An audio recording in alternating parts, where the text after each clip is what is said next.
कोपरगाव तहसील कार्यालयातील आपली लिपिक 15,000ची लाच घेतल्याची घटना उघड होऊन अद्याप महिना उलटत नाही. तोच काल सकाळी 11 वाजेच्या सुमारास कोपरगाव येथील तलाठी गणेश वैजनाथ सोनवणे यांच्या सहमतीने त्यांचा सहकारी पंटर करण नारायण जगताप याला सदनिकांची नोंद करण्यासाठी 6,500 रुपयांची लाच घेताना नगर येथील लाचलुचपत प्रतिबंधक विभागाने जेरबंद केल्याची खळबळजनक घटना उघड झाली आहे.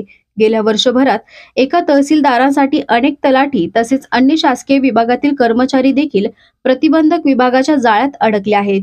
कोपरगाव शासकीय विभागांना लाचखोरीचे ग्रहण लागल्याचे दिसून येत असून यावर कुणाचे नियंत्रण आहे की नाही असा प्रश्न नागरिकांना पडलाय. दरम्यान कोपरगाव शहर पोलीस ठाण्यात रात्री उशिरा तलाठी व त्यांच्या पंटरवर गुन्हा दाखल करण्यात आला आहे.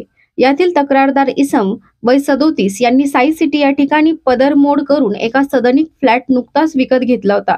त्याची तलाठी कार्यालयात रीतसर नोंद करणे गरजेचे होते. त्यासाठी त्यांनी तहसीलदार कार्यालयाचे शेजारी असलेल्या कोपरगाव तलाठी कार्यालयात रीतसर अर्ज केला होता. पण सरळ काम करणार त्यांना तलाठी कोण म्हणणार असा बहुधा त्यांना प्रश्न पडला असावा.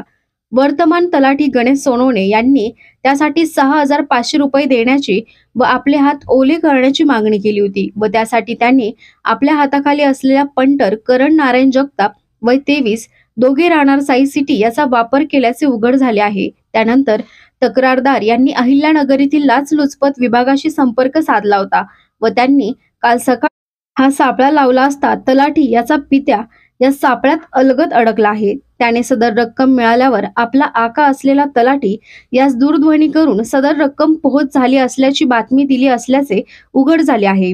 सदर रक्कम घेण्यासाठी त्यांनी साई सिटी रेसिडेन्सी इमारतीच्या समोर असलेल्या पार्किंग समोर असलेली जागा काल सकाळी 11-12 वाजेच्या सुमारास निवडली होती. त्यात लाचलुचपत विभागाच्या अधिकाऱ्यांनी करण जगताप याने तलाठी गणेश सोनवणे यासाठी स्वीकारलेल्या 500 रुपयांच्या 13 नोटा हस्तगत केल्या आहेत. दोन्ही आरोपींना एसीबी पथकाने ताब्यात घेतले आहे.